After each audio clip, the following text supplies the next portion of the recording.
I must say that pricing is more of psychology.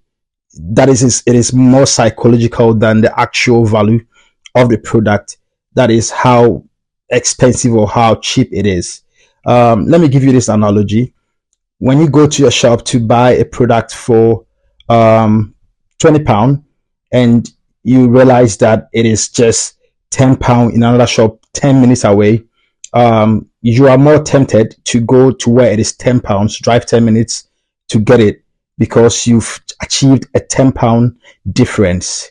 Yes, but when you go to another shop to buy, let's say, a bracelet for £400, and you heard that it is £410 in a shop that is, let's say, 10 minutes drive away, you may not just drive, just to save £10. Why is it so? Why aren't you saving that £10? Because the other one was also £10. It is because the actual value for the former product I mentioned was 20, and £10 difference meant half of it.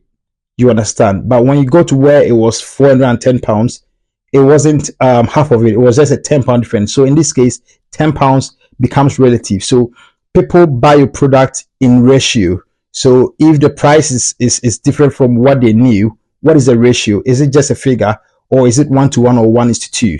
And that's what happened with pricing. When you're having prices for your product, you should have a lowest price, a high price, and the middle price, depending on which of the prices you want your customers to be glued to.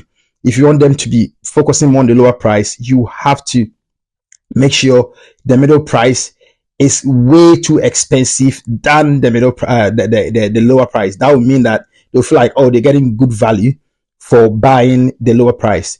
Then again, if you want them to buy the high price, because let's say the high price is just £40 and the middle price is just 35, they feel like, okay, if I'm going to pay 35 for 20 crates, why don't I pay £40 for 30 crates? And that would mean, oh, that is good value. Meanwhile, that is actually the price of the things. You're just using the middle price to change things around and give some ratio and proportion to your high and lower price. So always get two prices, the high and the low. The middle is just for you to turn around to get people to buy which price points you want them to be buying more of. And that is it. And that is how come people get you to buy, to subscribe to products, because when you get in, you feel like, oh, if I choose this plan, it means I'm saving a lot of value because the next one is very expensive. Or if I choose the high one, I'm getting a lot of value because it is not too different from the middle price, and you just get hooked on it. And that's how pricing works. They're beating your psychology all the time. Use it when you're pricing your products, and when you're buying stuff, know that the middle price is just a control mechanism for you to buy it low or high.